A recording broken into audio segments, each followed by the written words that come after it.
사실 계속해서 믿음으로 삶을 증명하자. 제가 미리 말씀은 안 드렸지만 시리즈로 설교를 계속하고 있습니다. 실제 우리는 지금도 예배를 드리기 위해서 이곳에 왔습니다. 그리고 우리는 평생을 예배자로 살게 될 것입니다. 근데 예배자로 살고 있는 우리의 삶을 우리는 예배자라고 나 스스로 생각할지 모르겠지만 과연 하나님께서는 내 예배를 기뻐 받으실까 하는 생각을 하면서 또 세상에 믿지 않는 사람들이 우리를 예배자로 인정해 줄까 하는 생각을 하게 되어집니다. 어떤 교회에서 금요 철야 예배를 드렸습니다. 드리고 난 다음에 예배를 다 마치고 집으로 가는데 바로 옆에 육교가 있음에도 불구하고 전부 다 횡단보도를 건너서 차를 향해서 뛰어가는 모습을 보면서 저게 우리의 진짜 민낯이다 하는 생각을 했다고 합니다. 어떤 산부인과 의사가 아이를 분만할 때 산모한테 저기 어머님 심호흡하세요, 호흡을 크게 하세요 막 이렇게 말하니까 그 산모가 당황해서 알겠습니다, 심호흡. 그러니까 심호흡을 크게 하라는 얘기인데 하도 당황하니까 그냥 심호흡 이 말을 막 따라.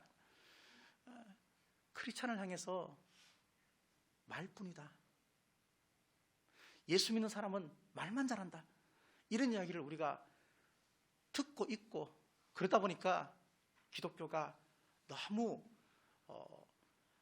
우리의 마음은 안 그런데 또 다른 관점에서 봤을 때 너무 때로는 폄하되는 모습도 있습니다.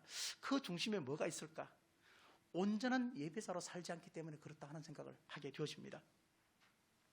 우리가 정말로 예수님을 믿는다면 우리의 세상에서의 성공과 그리고 또 구별될 수 있는 많은 스토리가 있겠지만 제일 중요한 것은 하나님을 믿는 사람은 예배를 통해서 구별되어야 한다는 것입니다. 우리 안에 어떤 외부의 자극을 통해서도 우리가 기쁨이 있을 수 있습니다. 그렇지만 본질적인 행복과 기쁨의 출발점은 우리 안에서 샘솟듯 솟아나는 것이 하는데 그것은 예배가 주는 은혜라는 것이죠.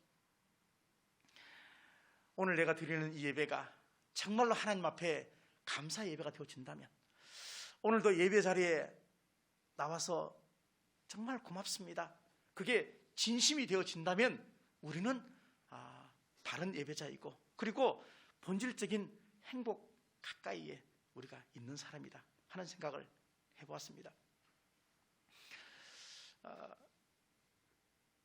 살면서 참 피곤함을 많이 느낍니다. 그렇죠. 저녁에 늦게까지 일을 한다거나 아니면 새벽부터 나가서 일을 하고 그러면 참 피곤하다 하는 생각을 합니다. 저도 가끔씩 뜬금없이 저녁에 늦게까지 설교 준비를 하다가 새벽에 1시, 2시에 잠을 자고 아침에 또 일어나서 6시에 늘 고정적으로 일어나서 기도하고 그 다음에 큐티 좀 마무리하고 7시 반에 큐티 보내고 그러면서 낮에 좀 되면은 이렇게 피곤함이 몰려와요. 그러면 살짝 졸립기도 하고 막 그래요. 근데 이런 마음이 들었습니다.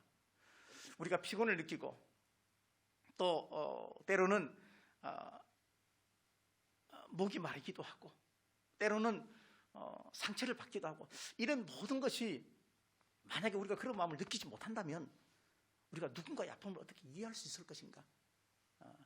내가 아프고 내가 목마르고 내가 힘들고 내가 감기 걸리고 그래서 그 경험을 통해서 누군가가 그렇게 아프고 감기 걸리고 상처를 받고 힘들 때 병들었을 때 저 사람의 마음이 지금 내 마음이겠다 하는 생각을 하게끔 한다고 내가 인식한다면 우리의 약함도 우리의 피곤함도 결코 우리에게 마이너스가 되지 않는다 하는 생각을 하게 되어지는 것입니다.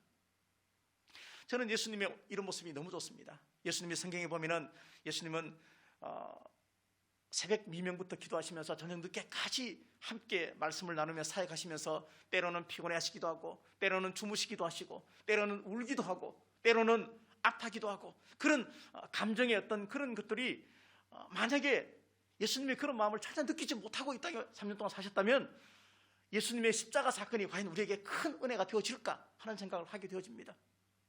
육신을 입고 이 땅에 오신 그 예수님께서 우리가 느끼는 모든 것을 똑같이 느끼면서 그러했던 그분이 십자가에서 죽으시면서 내가 다 이뤘다 하신 그 말씀을 우리가 생각해 본다면, 우리를 모르는 예수님이, 이 땅에 내려와 보지도 않은 예수님이 내가 너를 구원했다 말하는 것이 아니고, 함께 사시면서 우리의 모든 것을 다 아신 하나님께서, 그 예수님께서 그렇게 말씀하시기 때문에 우리는 충분히 공감이 되고, 그것이 더 큰 은혜가 되어진다는 것입니다.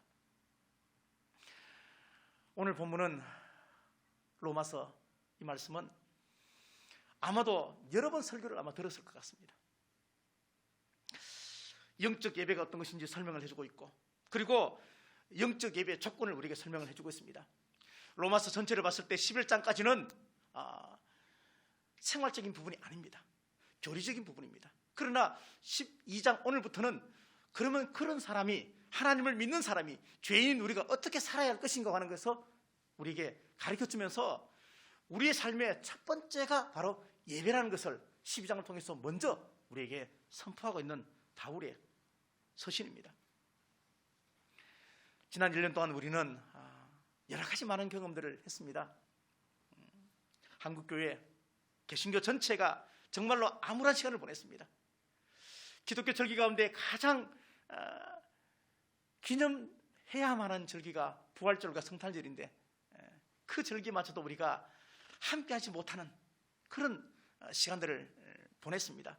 더 우리의 마음을 안타깝게 하는 것은, 올 한 해도 이것이 지속될 가능성이 있다는 것을 생각하면 마음이 참 슬픕니다. 대면 예배, 그리고 비대면 예배, 이것을 계속해서 반복적으로 우리가 드리면서 한국교회 전체가, 그리고 모든 교회가, 저를 포함한 모든 목회자가, 아니 성도 개인 한 사람 한 사람 모두가 예배의 정의에 대해서, 예배가 뭔가 하는 것에 관해서 다들 고민했을 것입니다. 정부의 방역 지침에 따라서 과연 이번에는 비대면인가 아니면 대면인가, 여기에 마음을 초래했고, 많은 사람들이 이 교회 예배에 대해서 여러 가지 이야기를 많이 하는 것을 우리가 들어왔습니다.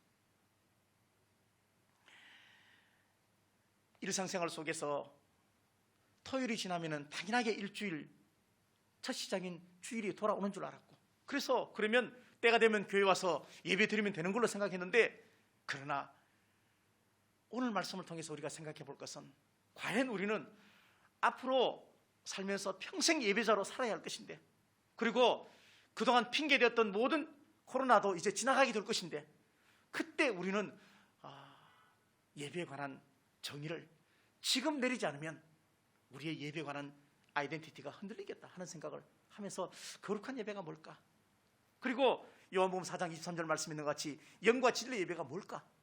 오늘 이 시대 우리는 앞으로 어떤 예배를 계속해서 드려야 할 것인가 하는 것에 관해서 생각을 해보게 되었습니다. 그래서 믿음으로 삶을 증명하자 해서 제목을 예배, 그렇게 하면서 하나도 부주제같이 본방사수 이렇게 했습니다. 저는 그런 생각을 해봅니다. 천국에 가면은, 요한계시록 4장 이하에 보면은 천국 예배가 있는데, 천국에 가서도 제일 많이 하는 게 예배라고 하는데, 이 땅에서 예배가 지겨우면 천국 가서 어떻게 예배 드릴까 하는 생각을 해보면서, 이 땅에서 드렸던 여러분의 신실한 예배가 그 나라 가서까지도 계속 이어졌으면 참 좋겠다, 이어지는 것은 예배다 하는 생각을 해보았습니다. 거룩한 예배, 이렇게 이야기하면은 뭔가 좀 이렇게 신령한 예배, 막 이런 생각을 하는데, 저는 그런 마음이 들었습니다. 거룩한 예배의 출발점은 은혜 안에서 드리는 예배죠. 내 마음에 은혜 안에서 드리는 예배인데, 은혜 안에서 드리는 예배의 첫 단추는 뭐냐면요, 노력과 결단이다. 예배를 드리면서 전혀 노력하지 않고 우리가 예배를 드릴 수 없습니다. 그렇죠? 예배를 드리면서 결단이 없는 예배는 예배가 아니라는 것을 우리에게 이야기를 하고 있습니다. 우리 예배가 완전할 수 없습니다. 그렇죠? 우리 예배가 어떻게 완전합니까? 이 땅에서 예배가 어떻게 완전할 수가 있습니까? 완전하지 못한 우리가 드리는 예배가 어떻게 완전할 수가 있겠습니까? 그렇지만 그럼에도 불구하고 노력도 하지 않고 드리는 예배는 거룩한 예배가 될 수 없다는 얘기입니다. 어떤 대형교회에서 성탄절 예배를 녹화를 하겠다고 기독교 방송에서 연락을 했습니다. 당연히 그 교회에서는 와서 방송을 촬영하시라고. 좋은 기회잖아요. 근데 방송국 측에서 요청을 하나 했는데 그게 뭐냐면 예배 환경도 좋고 음향시설도 너무 좋고 조명, 방송이 조명이 참 중요하잖아요. 조명도 참 좋은데 목사님 예배 시간이 조금 더 깁니다. 그래서 설교를 조금 줄여주시면 참 좋겠습니다. 그리고 예배 시간 전체를 조금 이렇게 축소했으면 참 좋겠습니다. 그렇게 말했습니다. 그 교회가 어떻게 반응했을까요? 안 된다 그랬습니다. 왜? 방송을 위해서 예배가 있는 것이 아니라는 얘기예요. 예배가 중심이고 예배는 하나님 관점에서이지 방송이 먼저가 아니다. 그래서 그 방송을 거절했습니다. 저는 이런 마음이 우리 속에 있어야 한다고 생각합니다. 이것이 정말로 교회됨이고 성전된 우리의 삶의 예배의 태도가 아닌가 하는 생각을 하게 되어집니다. 우리가 흔히 사용하는 말 중에서 이런 말을 많이 사용합니다. 오늘 간에 기별도 안 가. 간에 기별도 안 간다는 얘기는 먹은 양이 상당히 부족해서 아직도 더 먹을 수 있다. 뭐 그런 의미잖아요. 나 먹은 것 같지도 않다. 그런 이야기잖아요. 그래요. 하나님 보시기에 어쩌면은 간에 기별도 안 갈 것 같아요. 그저 만약에 우리가 앉아있다면 하나님은 간에 기별도 안 갈 것 같아요. 땀을 흘리지 않고 어떻게 운동했다고 말할 수가 있습니까? 예배를 드리지 않고 어떻게 우리가 하나님 믿는다고 말할 수가 있겠습니까? 우리 교회 이름이 마중물 선교교회입니다. 제가 교회 이름을 이야기하면 처음에는 다시 한번요 그렇게 묻고 그 다음에 마중물 선교교회 그러면 교회 이름 참 예뻐요. 이런 이야기를 제가 여러 번 들었습니다. 자, 교회 이름이 좋다고 교회 정체성이 세워지는 것입니까? 아닙니다. 우리 교회가 구제와 선교와 구제 이 목적을 가지고 함께 우리가 배를 타고 나아갑니다. 근데 그렇게 말해놓고 그리고 한 번도 선교하지 않고 한 번도 구제하지 않으면 이것은 아닌 것이죠. 운동 경기를 하는데 선수가 출전했어. 감독이 아무리 사인을 막 했는데 감독 말을 전혀 듣지 않아. 그러면 그 감독은 그 선수를 절대 그 게임에 출전 안 시킬 거예요. 저는 우리 교회가 참 좋습니다. 저는 여러분이 참 좋습니다. 하나님을 사랑하는 만큼 저는 여러분을 사랑합니다. 우리 교회가 선교하고 우리 교회가 구제하고 다 밝힐 수는 없지만 매 주마다 우리는 여러분께서 하신 헌금을 가지고 몰래 구제를 다 하고 있습니다. 지금도 하고 있습니다. 선교는 우리가 선교위원회가 있기 때문에 알릴 수밖에 없는 것은 알리지만 그러나 피할 것은 피하고 알릴 것은 잘 알려서 구제와 선교를 끊임없이 지금도 하고 있습니다. 단 한 번도 구제합시다, 선교합시다 그렇게 말해놓고 안 하면 이것은 안 되는 일이죠. 개척교회가 참 버틸 수 없는 시간을 보내고 있습니다. 그래서 요즘에 이 비대면 예배와 그리고 이런 예배를 보면서 한 공간에 한 지붕 7가족 그런 이야기 많이 있습니다. 한 공간에 여러 교회가 함께 시간을 달리해서 예배를 드리는 것입니다. 왜? 임대료 때문이에요. 임대료 때문에. 참 저는 좋다고 생각을 합니다. 어떤 대형교회에서는 그렇게 신문에 냈더라고요. 예배 장소가 필요한 모든 교회는 와서 예배를 다 드리십시오. 저는 한국 교회가 이렇게 되어야 된다고 생각합니다. 이렇게 되어야 된다. 개척교회를 하면서 마음의 부담감이 있죠. 주변에 대형교회, 중형교회, 동기 선배 목사님들 보면 다 온라인으로 드려도 아무 문제 없는 교회가 너무 많이 있습니다. 왜? 그렇게 다 음향시설부터 다 했습니다. 우리 교회는 그게 잘 안 되죠. 부족한 게 있죠. 근데 그럼에도 불구하고 저는 우리 교회가 전혀 부족하지 않다고 느껴지는 것은 하나님의 은혜겠죠. 하나님의 은혜이면서 또 하나는 여러분 모든 각자가 예배 생활에 대해서 아주 충실하게 잘 해주기 때문에 가장 중요한 것 저는 돈도 필요하지만 돈 아니야. 건강 필요하지만 그거 아니야. 정말 제가 여러분에게 가장 중요하게 생각하고 원하는 한 가지라면 예배를 회복하십시오. 예배가 가장 중요하다, 그렇게 말할 수가 있습니다. 우리 모두의 마음이 하나가 되어지고, 저와 여러분의 마음이 하나가 되어지고, 하나님과 여러분 마음이 하나가 되어지고, 그리고 같은 성도들끼리의 마음이 하나가 되어진다면 이 코로나의 이 고난의 강은 반드시 건너가게 될 것입니다. 임진왜란 당시에 우리 3대 대첩이 있잖아요. 그 대첩을 하면서 이순신 장군이 자기 혼자만 싸워서 그 일본의 수군을 이겼다라고 생각하지 않습니다. 당연히 모두가 다 함께 해야 이길 수 있다고 스스로 다 자각을 했습니다. 그러다 보니까 민간인 신분의 어부들도 그 바다의 물살과 흐름을 이순신 장군에게 다 말해줬고, 철저하게 순종으로 배 밑에서 노를 젓는 격군은 끊임없이 손에 피가 나도록 함께 노를 저었고, 그리고 나라는 화살에 대해서 맞아도 괜찮다, 내가 죽어도 내 가족을 살릴 수 있다는 그 마음을 가지고 그렇게 싸웠기 때문에, 함께 하나 돼서 싸웠기 때문에 일본의 그 왜군들을 물리칠 수가 있었죠. 혼자 한 것이 결코 아닙니다. 사명이 사명되게 하는 것, 하나로 뭉치는 것, 마음이 하나 되는 것, 하나 되자고 구호 외친다고 되는 것이 아니고, 이것은 예배를 통한 은혜 받은 자만이 하나가 될 수 있고, 예배가 모든 동력의 출발점이라는 것입니다. 저는 믿습니다. 뭐를 믿느냐? 예배만 잘 드려도 하나님께서 주실 복이 있고, 삶의 지혜가 있고, 그리고 피할 길이 있다. 예배만 잘 드려도 이것이 가능하다고 저는 믿고, 제 경험도 그렇습니다. 오늘 말씀 보니까 거룩한 예배를 드리기 위해서는 산제물이 되어야 한다, 그렇게 말합니다. 산제물, 생각해 보십시오. 이거는 언어의 충돌입니다. 우리가 제물을 드리고 제사 지내면은 죽여서 드리는데 어떻게 그게 살아있는 제물이 됩니까? 그렇지만 죽었지만 살고 살았지만 죽는 것, 이게 뭐예요? 예수 믿는 우리가 되어야 되는 거예요. 예수 믿는 우리는요, 죽었지만 살아있어요. 그렇지만 살아있지만 또 죽어야 합니다. 이것은 예배를 통해서만 가능하다는 얘기예요. 예배를 통해서. 제물이 죽을 때 아픔을 느끼죠.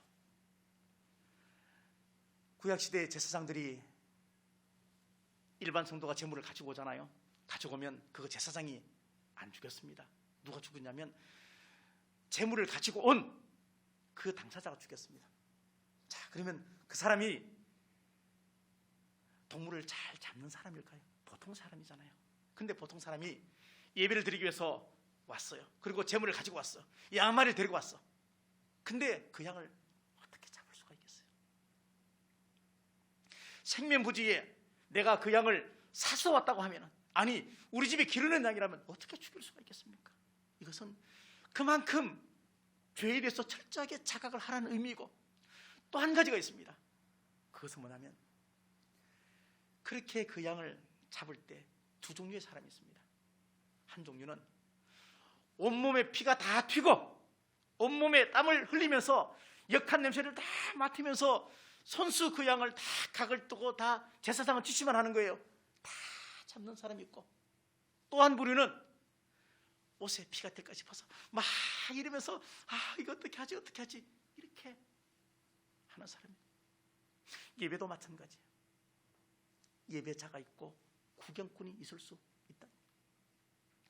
정말로 내가 하나님 앞에 가져온 제물에 대해서 철저하게 제사를 드렸다면, 철저하게 예배를 드렸다면 어떻게 옷에 피가 안 묻고 갈 수가 있습니까? 어떻게 땀을 흘리지 않고 갈 수가 있습니까? 어떻게 땀 흘리지 않고 피 묻지 않고 어떻게 양을 잡을 수가 있습니까? 우리가 예배를 드렸다고 하면서, 예배를 드리면서 우리 속에 예수 그리스도의 피가 묻어지지 않고 나간다면, 예수로 물들지 않고 나간다면 우리 예배는 과연 어떤 예배입니까?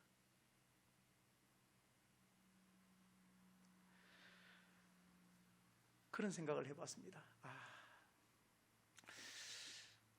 저도 어느 한순간에 예배가 무너진 때가 있었습니다. 근데 무너진 그 예배 때 어떤 생각을 하냐면 옛날이 참 좋았다는 생각을 하게 되더라고요.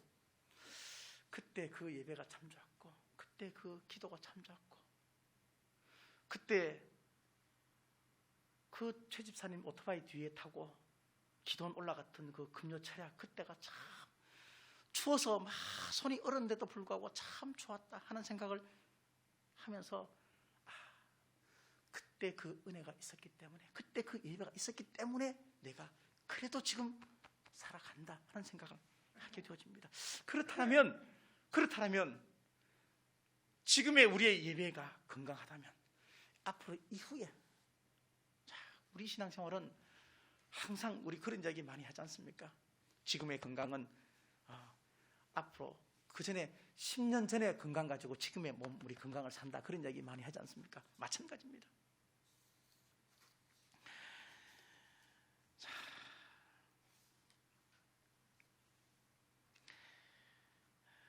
시계가 있습니다. 시계. 근데 시계는 계속 가는 것이 목적이죠. 시계가 만약에 멈춰졌다 그러면 고장이 났거나 아니면 약이 없어진 거겠죠. 성도가 예배를 드리지 않는다는 것은 분명히 문제가 있다는 것을 의미하고 있습니다.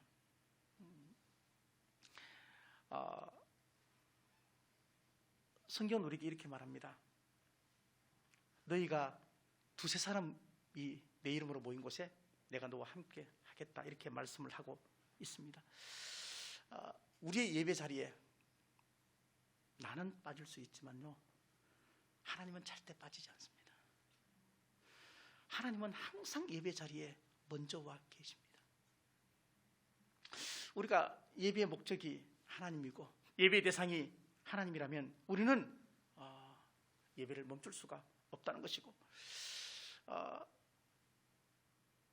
시계가 만약에 가다가 시간이 틀려졌어요, 멈췄어요. 그러면 대부분이 어떻게 하느냐?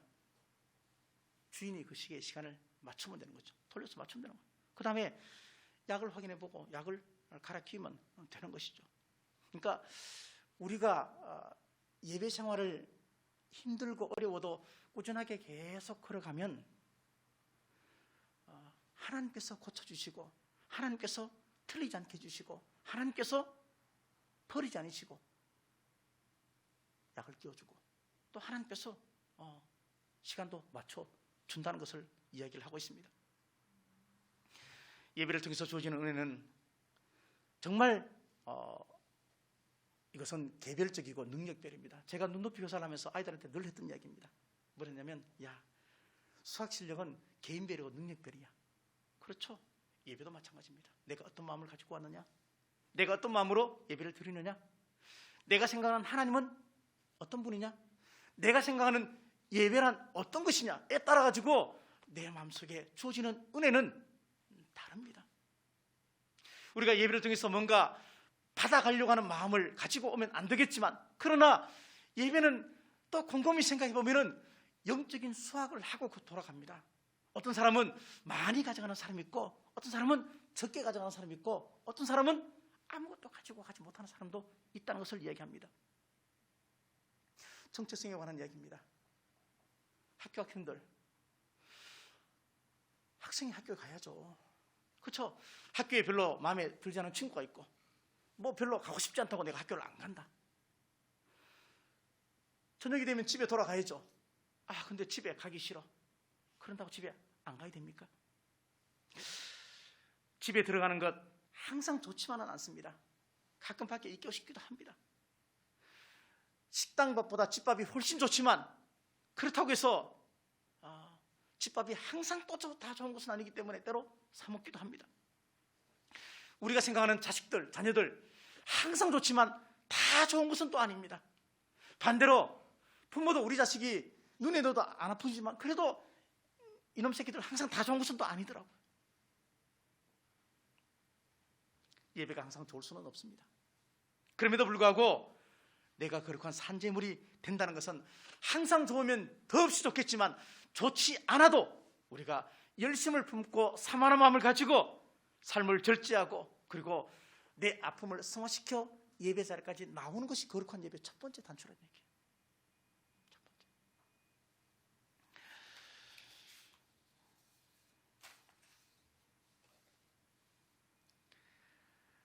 예배도 순서가 있죠. 오늘도 사도신경 신앙 고백했습니다. 찬송을 불렀습니다. 또 기도도 했습니다. 설교 듣고 또 찬송 부르고, 자, 정형화된 예배 순서가 있습니다. 근데 딱 짜여진 틀 안에 예배를 드리지만, 그러나 이 틀에 갇힐 필요는 없습니다. 그렇죠? 갇힐 필요는 없습니다. 여러분들이 예배 올 때, 교회 올 때, 누구를 만날 때 매일 똑같은 옷을 입고 오지는 않습니다. 그렇죠? 그때마다 옷이 다 다릅니다. 예배도 마찬가지입니다. 어쩌면 전통과 그리고 형식에 매여 있는 예배처럼 보이지만, 그러나 그때마다 부르는 찬송이 다르고 기도하는 기도자가 다르고, 그 다음에 하나님께서 똑같은 정형화된 그런 하나님이 결코 아니시라는 것을 우리가 생각한다면, 또 하나는 우리가 예배를 대하는 그 태도와 마음도 늘 다릅니다. 왜? 삶의 환경이 다르기 때문에. 그래서 우리는 하나님 앞에 제일 중요한 것은 영과 진리로 예배 드리는 것이 제일 중요합니다. 영과 진리. 비대면 예배가 되고 대면 예배가 되면서 정부에서 여러 이야기를 막 했을 때 제가 댓글 올라온 걸 하나 봤습니다. 이렇게 되어 있더라고요. 교회 다니는 사람은 예배가 생명이다 말하는데 예배가 목적이 아니고 헌금이 목적이에요. 이렇게 올라왔더라고요. 자, 교회가 유지되기 위해서 헌금도 필요합니다. 그렇지만 그렇게 교회에 대해서 정말로 잘 인지하지 못하고 이해하지 못하고 막말을 해버린다면 참 저거는 아니다 하면서 또 한 가지 생각은, 교회가 그렇게 모습이 비춰진 게 너무 가슴이 아팠습니다. 모습이 비춰진 게. 어떤 목사님이 집회를 하게 되었습니다. 부탁을 받고 가서 설교를 했는데 주최 측에서 하시는 말씀이, 오늘 강사님을 정말 잘 초대하신 것 같다고, 오늘 설교가 아주 좋았습니다, 너무 은혜스러웠습니다, 그렇게 얘기하는 거예요. 그럼 뒤에다가 목사님 짧아서 제일 좋았습니다, 이런 얘기를 하는 거예요. 근데 한 가지 부탁이 있습니다. 무슨 부탁이냐, 오늘 우리가 이 예배를 드리면서 헌금을 우리가 할 텐데 그 헌금을 좋은 곳에 쓰려고 합니다. 목사님께서 헌금하라고 그래도 한마디 좀 해주시면 참 좋겠습니다. 마음이 좀 불편했습니다. 목사가 돈 얘기하는 거 목사 스스로도 불편합니다, 사실요. 근데 그래도 이분은 사례비를 받고 설교하잖아. 그래서 할 수 없이 그 얘기를 했어요. 어떻게? 여러분, 오늘 우리가 헌금을 곧 하게 될 텐데 이 헌금은 좋은 곳에 쓰게 될 겁니다. 그래서 우리가 꼭 주부의 이름이 올라가야 되나요? 꼭 우리가 헌금한 사람을 밝혀야 됩니까? 그거 아니어도 우리가 헌금은 하나님 보고 하는 겁니다. 이러니까 사람들 얼굴이 딱 보니까 별로 표정이 안 좋아요. 헌금하라고 하는데 누가 좋겠어요? 근데 그 다음 말을 하고 나니까 막 손들이 막 박수를 치고 막 난리가 난 거예요. 그 다음 말이 뭐냐면, 저도 여기서 사례비를 받는데 제 사례비 전부를 다 헌금하겠습니다. 그러니까 막 박수 치는 거예요. 자,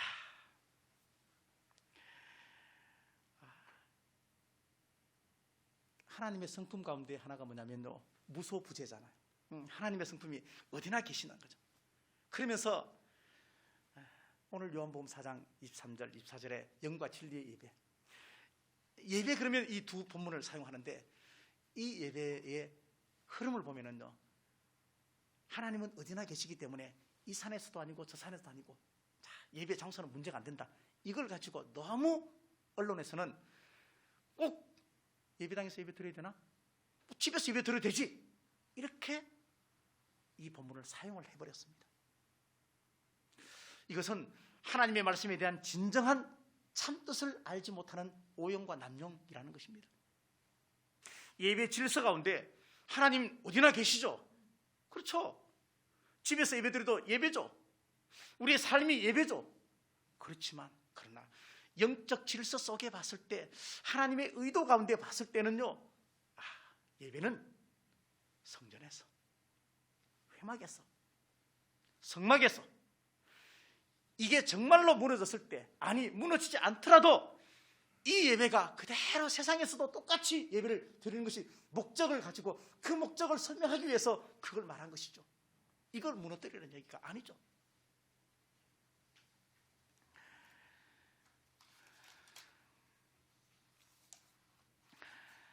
그래서 예배는 절대 여건에 따라서 드릴 수 있습니다. 그렇죠? 1 볼 수도 있고 2 볼 수도 있고 다 볼 수 있지만, 그러나 예배가 선택이 되면 안 된다 하는 것입니다. 하나님 우리에게 주시는 은혜는 여러 가지가 있습니다. 누군가의 기도를 통해서도 우리가 은혜 받고, 찬송을 통해서도 은혜 받고, 다 은혜 받는데, 은혜의 본질은 딱 2가지가 있어요. 그것은 뭐냐면 허락하시는 은혜가 있고요, 그 다음에 인도하시는 은혜가 있어요. 하나님께서 허락하시는 은혜가 있어요. 이것은 그야말로 은혜예요. 선물이에요. 예를 들면 이스라엘 백성이 출애굽에서 나왔습니다. 40년 동안 이스라엘 백성이 달라고 하지 않았는데 준 게 있는데, 그게 뭐냐면요, 만나예요. 만나는 매일매일 하나님께서 주셨어요. 이것은 뭐냐면요, 이 만나는 허락하시는 은혜예요. 허락하시는 은혜에 대해서 만족하지 못했던 이스라엘 백성이 애굽 땅에서 먹던 고기 먹고 싶어요. 그러니까 메추라기를 줬어요. 이것은요, 인도하시는 은혜예요. 우리는 허락하신 은혜에 대해서 내 마음속이 풍성하면, 내 마음이 차고 넘치면 인도하시는 은혜까지 없어서 살 수 있는데, 이 2가지는 하나님이 우리에게 공급하시는 은혜입니다. 근데 허락하시는 은혜를 망각해버리면, 인도하시는 은혜를 받아도 우리 마음속에 아픔이 있어요. 아픔이 있어요. 이스라엘 백성에게 왕은 하나님이었습니다. 그렇죠? 하나님이 왕이었습니다. 하나님이 왕인 것은요, 하나님께서 허락하시는 은혜예요. 근데 다른 나라 다 보니까 사람 왕이 있는 거예요. 사람 왕 세워달라, 그렇게 말해서 사울 왕을 세워줬습니다. 인도하시는 은혜입니다. 그러나 인도하시는 은혜의 사울 왕은 처음부터 하나님에게 버림을 당했습니다. 사울이 하나님을 버리게 되었습니다. 우리가 하나님 앞에 예배를 드리는 것은 하나님께서 허락하신 은혜입니다. 그렇죠? 하나님께서 허락하신 은혜예요. 허락하시는 이 은혜를 또 우리가 인도하시는 은혜로 바꿔야 되죠.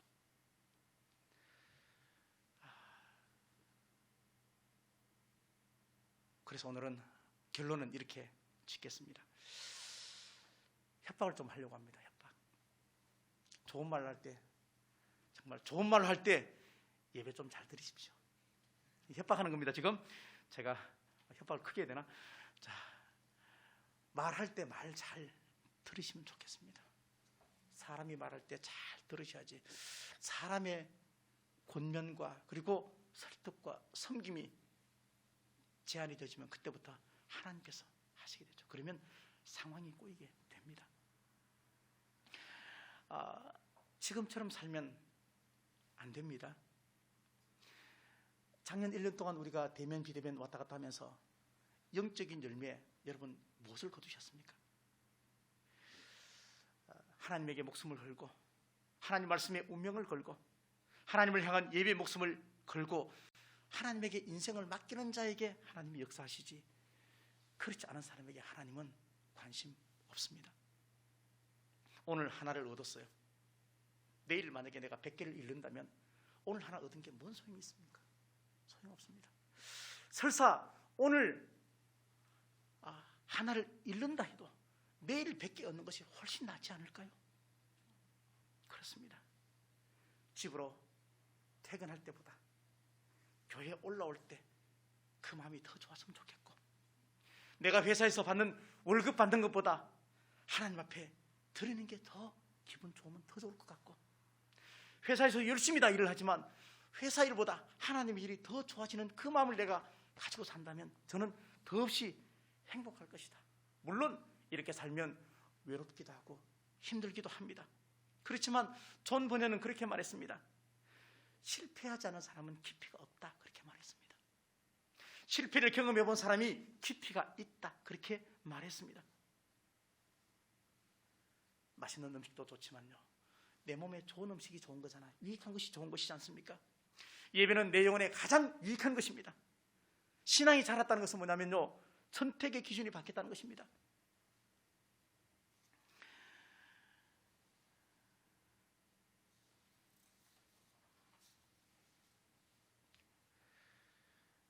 영과 진리로 우리가 예배를 드리면 아마 뿌리 깊은 그런 영성을 가진 사람이 되어질 것입니다.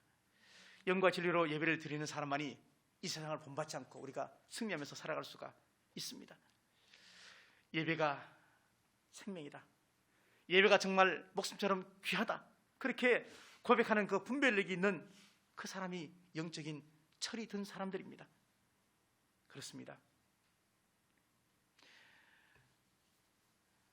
인간의 모든 면모를 다 가지시고 하나님의 아들이었지만 이 땅에 오신 그 예수님, 정말로 십자가의 그 은혜를 우리가 고백하고 믿는다면 우리는 예배를 멈출 수가 없습니다.